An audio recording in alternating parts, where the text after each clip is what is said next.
বন্ধুরা, আজ আমি আপনাদের সামনে এমন একটি আলোচনা নিয়ে হাজির হয়েছি যা একই সাথে চমকপ্রদ এবং গভীর। আমাদের আলোচনার বিষয় বুদ্ধ বনাম আইনস্টাইন, দার্শনিক ও বৈজ্ঞানিক মিল। প্রথমেই হয়তো মনে হতে পারে একজন ছিলেন আধ্যাত্মিক গুরু আর একজন ছিলেন আধুনিক বিজ্ঞানের প্রতিভাবান পদার্থবিদ্যা। তাহলে এই দুজনের মধ্যে কোথায় মিল আছে? আসল সত্যের সন্ধান যখন আসে তখন পথ আলাদা হলেও গন্তব্য প্রায় কাছাকাছি হয়। বুদ্ধ জন্মেছিল 2500 বছর আগে এক ভিন্ন জগতে, যেখানে মানুষ কষ্ট, দুঃখ আর মুক্তির সন্ধান নিয়ে ভাবত। অন্যদিকে আইনস্টাইন জন্মেছিলেন আধুনিক যুগে, যখন প্রযুক্তি, শিল্পায়ন, বৈজ্ঞানিক আবিষ্কার মানুষের জীবন পাল্টে দিয়েছিল। কিন্তু দুজনের মধ্যে একটি সাধারণ সূত্র আছে: দুজনের অজানাকেই জানতে চেয়েছেন, বাস্তবতার গভীরে ঢুকে উত্তর খুঁজেছেন।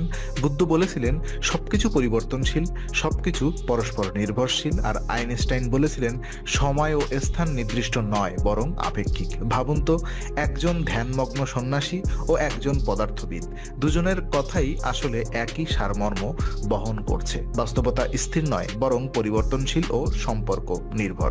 এখন প্রশ্ন হলো, কেন আমরা এই দুই মহারথীকে একসাথে তুলনা করছি? এর উত্তর সহজ। আমাদের সময়ের সবচেয়ে বড় সমস্যা হলো আমরা ধর্ম ও বিজ্ঞানকে আলাদা করে দেখি। বিজ্ঞানকে মনে করি নিরাবেগ, কেবল যুক্তি নির্ভর, আর ধর্মকে মনে করি আবেগী বা বিশ্বাস নির্ভর। কিন্তু ইতিহাসের এই দুই মহামানব আমাদের শিখিয়েছেন আসলে দুটো একে অপরের পরিপূরক। আজকের আলোচনায় আমরা দেখব কিভাবে বুদ্ধের দর্শন আর আইনস্টাইনের বৈজ্ঞানিক তত্ত্ব মিলেমিশে এক গভীর সত্যকে প্রকাশ করে। আমরা তুলনা করব শূন্যতা বনাম আপেক্ষিকতা, সময় বনাম অনিত্য, কর্ম বনাম কার্য কারক, চেতনা বনাম কোয়ান্টাম পর্যবেক্ষক। সবচেয়ে আমরা বুঝবো মানবতার জন্য দুজনের আসলে একই বার্তা দিয়েছেন। তাহলে বন্ধুরা, প্রস্তুত তো এক অসাধারণ যাত্রায়? চলুন শুরু করা যাক এই গভীর অনুসন্ধান। প্রথমত, বাস্তবতার প্রকৃতি এবং শূন্যতা বনাম আপেক্ষিকতা নিয়ে আমি কথা বলবো। বুদ্ধ বলেছিলেন শূন্যতা। অনেকেই ভাবেন শূন্যতা মানে কিছুই নেই, কিন্তু বুদ্ধ এখানে বোঝাতে চেয়েছিলেন এক ভিন্ন সত্য। কোনো কিছুই একা, আলাদা, নিরপেক্ষভাবে টিকে থাকে না।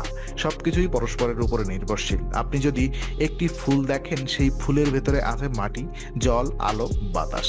আলাদা করে ফুল বলতে কিছু নেই। ফুল আসলে সম্পর্কের সমষ্টি।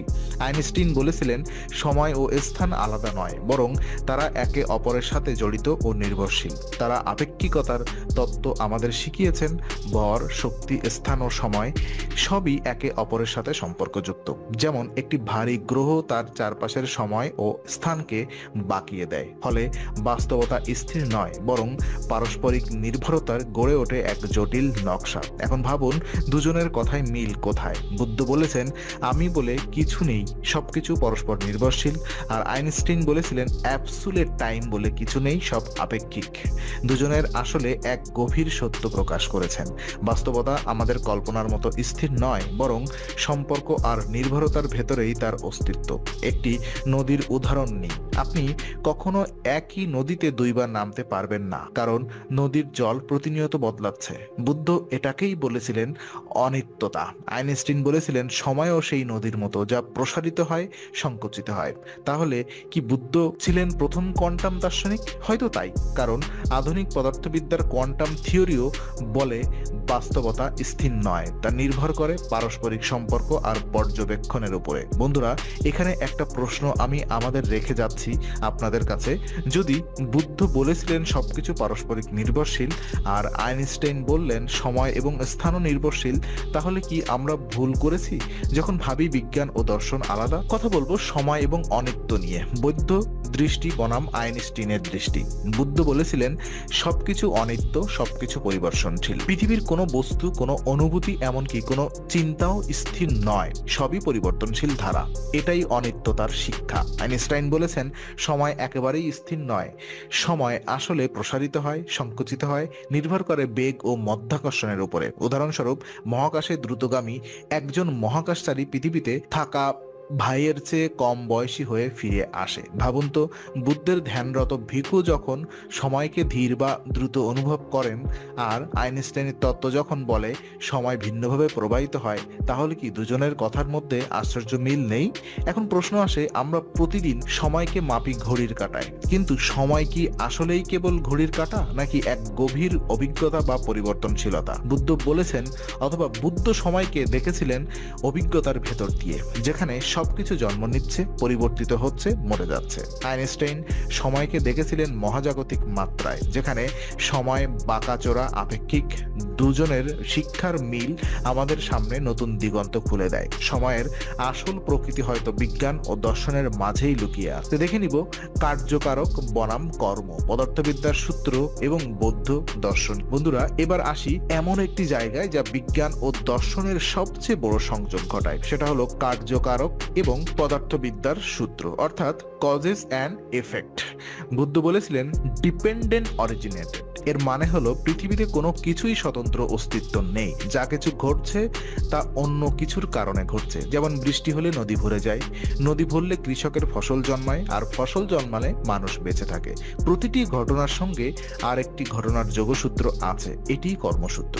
আপনি যা করছেন তার ফল আপনি বা সমাজ একসাথে ভোগ করবেন। অন্যদিকে আইনস্টাইনের বিজ্ঞানও কার্যকারকের ভিত্তিতেই দাঁড়িয়ে। পদার্থবিদ্যা বলে প্রতিটি ক্রিয়ার সমান ও বিপরীত প্রতিক্রিয়া থাকে।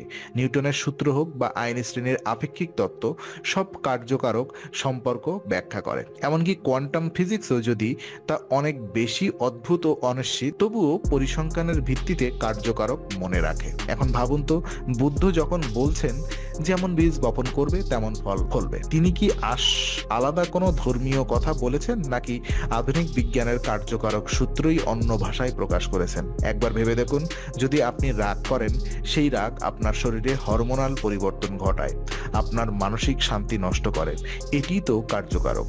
আবার আপনি যদি দয়া করেন, করুণার কাজ করেন, তাহলে সেটি অন্য মানুষের উপরে প্রভাব ফেলে, সমাজে ইতিবাচক শক্তি ছড়িয়ে দেয়।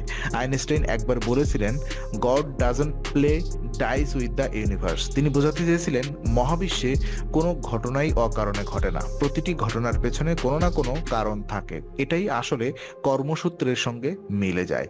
কর্মসূত্র মানে কেবল ধর্মীয় বিশ্বাস নয়, এটি আসলে এক প্রকার কসমিক ল বা মহাজাগতিক আইন। যদি আমরা একে আধুনিক ভাষায় বলি, তবে এটি হবে কজ অ্যান্ড ইফেক্ট প্রিন্সিপাল। তাই বিজ্ঞানী ও দার্শনিক উভয়ই একমত, আপনার কাজের ফল অবশ্যই আসবে। এখন ভাবুন, আমাদের সমাজ কতটা বদলে যেত যদি আমরা সত্যি এই কার্যকারক বা কর্মসূত্র বুঝতাম। আজকের পৃথিবীতে যদি দেশগুলো বুঝতো যুদ্ধ মানেই প্রতিশোধ আর ধ্বংসের চক্র, তাহলে হয়তো আমরা নতুন করে শান্তির চেষ্টা করতাম। যদি মানুষ বুঝতো প্রকৃতির ক্ষতি করলে তার প্রতিক্রিয়া জলবায়ু পরিবর্তন বা বিপর্যয় হয়ে ফিরে আসবে, তাহলে আমরা হয়তো পরিবেশ রক্ষা করতাম। তাহলে বন্ধুরা, বুদ্ধের কর্মসূত্র আর আইনস্টাইনের কার্যকারক সূত্র আসলে একই পথের আলাদা ভাষা। চেতনা বনাম কোয়ান্টাম যদি আমরা কথা বলি, আসলে মন কি বাস্তবতাকে গড়ে? এবার আসি সবচেয়ে রহস্যময় আলোচনা। বুদ্ধ বলেছিলেন মনই সবকিছুর মূল। আমরা যা ভাবি তাই আমাদের জীবন হয়ে ওঠে। মনই আমাদের দুঃখের কারণ, মনই আমাদের মুক্তির পথ। ধ্যানের মাধ্যমে মন নিয়ন্ত্রণ করলে মানুষ পরম শান্তি পেতে পারে। অন্যদিকে আধুনিক বিজ্ঞান, বিশেষ করে কোয়ান্টাম ফিজিক্স বলছে পর্যবেক্ষণ ছাড়া বাস্তবতা নির্ধারণ হয় না। বিখ্যাত ডাবল সিট এক্সপ্লেইনার দেখিয়েছেন একটি ইলেকট্রন তরঙ্গ নাকি কণা হবে তা নির্ভর করবে পর্যবেক্ষকের উপরে, অর্থাৎ চেতনা বা সচেতন পর্যবেক্ষকই বাস্তবতাকে গড়ে তোলে। এখন প্রশ্ন হলো, বুদ্ধ যখন বলেছিলেন মনই আসল শক্তি, আর বিজ্ঞান বলছে পর্যবেক্ষণ ছাড়া বাস্তবতা তৈরি হয় না, তাহলে কি দুজন একই সত্যের দিকে ইঙ্গিত করেছেন? একটু কল্পনা করুন, আপনি যদি দুঃখকে শুধু চিন্তা হিসেবে দেখেন, তবে দুঃখ আপনার মন থেকে দূর হতে শুরু করবে, কারণ বাস্তবতা নির্ভর করছে আপনার মন কিভাবে সেটাকে গ্রহণ করছে তার উপরে। একে আপনার মনোবিজ্ঞানেও দেখ, মানুষের বিশ্বাস তার শরীরের উপরে প্রভাব ফেলে। প্লাসিবো ইফেক্টের বড় উদাহরণ কোয়ান্টাম থিওরি যেন বুদ্ধের শিক্ষা নতুনভাবে বৈজ্ঞানিক ভাষায় ব্যাখ্যা করে দিয়েছে। বুদ্ধ বলেছিলেন ধ্যান করলে আপনি ভেতরের গভীর বাস্তবতাকে দেখবেন। বিজ্ঞান বলছে চেতনা ছাড়া মহাবিশ্বের বাস্তবতাও অসম্পূর্ণ। তাহলে কি আমরা বলতে পারি চেতনা আসলে মহাবিশ্বের মৌলিক উপাদান?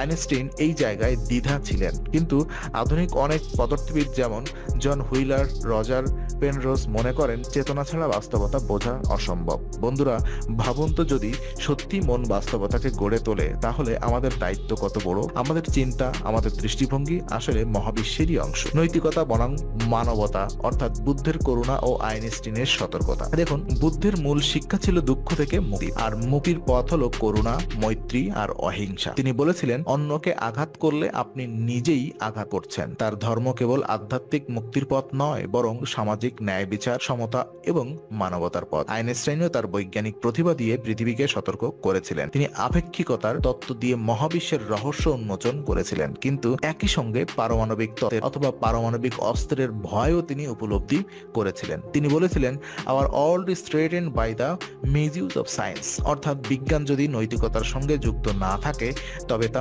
মানবতার ধ্বংস ডেকে আনতে পারে। এখানেই বুদ্ধ ও আইনস্টাইনের মিল।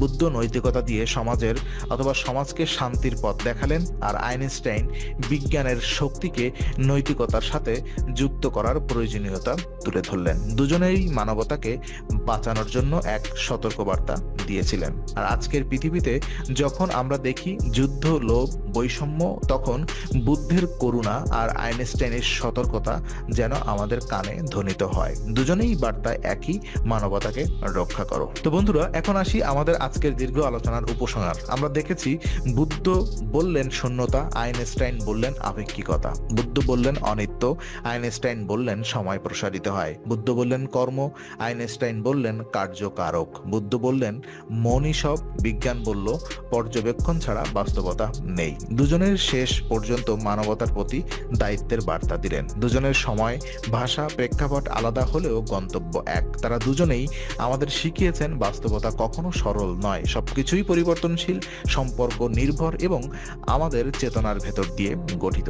তাহলে প্রশ্ন হলো, আমরা কি এই শিক্ষাকে কেবল বইয়ে পড়ব নাকি জীবনে প্রয়োগ করব? আমাদের দুনিয়ায় যখন বিজ্ঞান ও ধর্মকে আলাদা করে দেখা হয়, তখন বুদ্ধ আর আইনস্টাইনের মিল আমাদের বলে দেয় এই দুজন আসলে একই সত্যের ভিত্তি, ভিন্ন ভাষা। বিজ্ঞান আমাদের দেয় যুক্তির আলো, দর্শন দেয় প্রজ্ঞার আলো। একসাথে মিলে এরা আমাদের পথ দেখাতে পারে। তাহলে বন্ধুরা, আমাদের দায়িত্ব হলো এই আলোকে গ্রহণ করা, মানবতাকে বাঁচানো এবং এক শান্তিপূর্ণ পৃথিবী গড়ে তোলা।